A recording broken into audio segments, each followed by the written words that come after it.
selalu menunjukkan keberpihakan kepada saudara-saudara kita yang kurang beruntung. Betul, yang sangat mencolok dalam pribadi Paus Fransiskus adalah kesederhanaannya. Kesederhanaan itu tercermin juga di dalam yang tadi ditanyakan, simplifikasi penyederhanaan upacara pemakaman Paus. Jadi bukan hanya ketika beliau masih ada di antara kita, beliau itu sederhana, tetapi bahkan ketika beliau sudah berpulang, tidak ingin upacara pemakamannya itu menampilkan kemegahan. Mungkin baik kalau masih dikatakan bukan kemegahan, tetapi keagungan. Beda. Dan keagungan itu justru itulah yang tampak di dalam pribadi Paus Fransiskus. Jadi beliau itu agung, mulia, bukan karena kekuasaan yang beliau punya sebagai kepala negara, tetapi justru kesederhanaannya. Dan kesederhanaan itu tampak di dalam pilihan-pilihan hidupnya. Jadi kita semua tahu beliau tidak tinggal di istana kepausan, tetapi tinggal di Casa Santa Marta, itu hotel di dalam kota Vatikan, tinggal bersama-sama dengan pelayan-pelayan Vatikan yang tinggal di situ. Ini bukan hanya masalah tempat tinggal, ini adalah sesuatu yang sangat simbolik. Beliau ingin mengubah wajah gereja yang monarkis menjadi gereja yang melayani.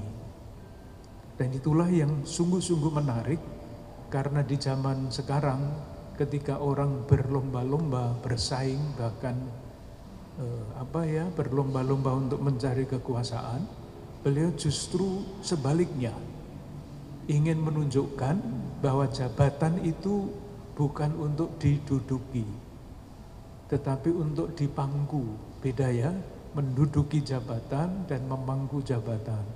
Beliau ingin dikenal sebagai pelayan. Dan yang seringkali dilupakan, saya tidak tahu apakah ini bisa mudah ditangkap apa tidak, pribadi yang seperti itu buah dari suatu transformasi yang lama. Transformasi pribadi itu sudah mulai ketika beliau berusia 17 tahun. Namanya Jorge Bergoglio. Pasti belum berpikir tentang menjadi paus dan sebagainya. Usia 17 tahun. Yang menentukan hidupnya, ini seringkali sulit untuk dipahami, yang menentukan hidupnya adalah pengalamannya akan Allah. Pada usia 17 tahun itu, entah bagaimana ceritanya panjang, dia mengalami sentuhan yang mendalam di dalam batinnya, yaitu wajah Allah yang memancarkan kerahiman. Ini Allah adalah Maha Rahim. Itu ditulis di dalam salah satu buku oleh seorang penulis yang juga ikut datang ke Indonesia waktu Paus berkunjung. Judul bukunya dalam bahasa Inggris, Nama Allah adalah Kerahiman. God is mercy. Pengalaman inilah yang mendorong transformasi pribadi Paus Fransiskus sampai sekarang. Dan kalau melihat lambang dari Paus Fransiskus, itu tulisannya Miserando atque eligendo. Persis itulah dalam bahasa Latin pengalaman yang menyentuh pribadinya. Allah yang memancarkan kerahiman yang tanpa batas dan memilih seorang rasul yang namanya Matius. Nah, pengalaman dasar itulah yang menentukan pilihan-pilihan hidupnya. Maka jangan heran kalau dari segi yang paling sederhana sampai segi-segi yang paling penting, pilihannya itu jelas, keberpihakan kepada saudara-saudari kita yang terpinggirkan. Pilihannya selalu begitu. Jadi misalnya ketika beliau menjadi paus pertama kali keluar dari Vatikan, beliau pergi ke mana? Ke suatu pulau di Italia Selatan yang namanya Pulau Lampedusa. Pulau Lampedusa itu seperti Pulau Galang tahun 70-an di sini, tempat para pengungsi berlabuh dari Afrika masuk ke Eropa untuk mencari hidup yang lebih baik.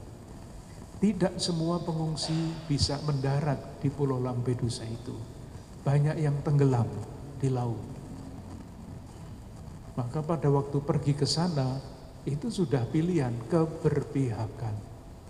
Berpihak kepada saudara-saudara kita pengungsi mencari hidup yang lebih baik tetapi tenggelam. Sehingga ia merayakan Ekaristi, ibadah, altarnya itu perahu yang rusak yang dipakai oleh para pengungsi itu. Pilihan. Sama dalam hal yang paling sederhana juga, kalau beliau merayakan ulang tahun, yang diundang bukan pejabat-pejabat Vatikan. Yang diundang adalah pengemis-pengemis yang kalau malam hari tidur di lapangan Santo Petrus itu. Pilihan sepatunya juga sama. Paus itu sepatunya seharusnya merah. Tetapi beliau tidak pernah menggunakan sepatu merah, sepatunya ya yang biasa-biasa beliau pakai itu. Jadi dari pilihan yang sangat menentukan kehidupan gereja, sampai pilihan pribadi yang sangat pribadi seperti sepatu, jam tangan dan sebagainya itu, selalu menunjukkan keberpihakan kepada saudara-saudara kita yang kurang beruntung.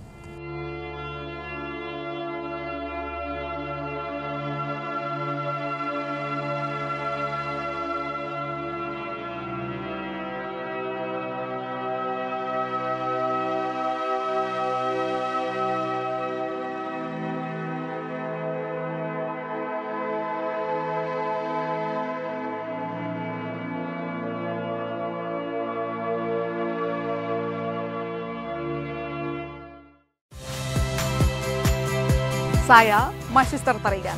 Saksikan program-program Kompas TV melalui siaran digital, pay TV, dan media streaming lainnya.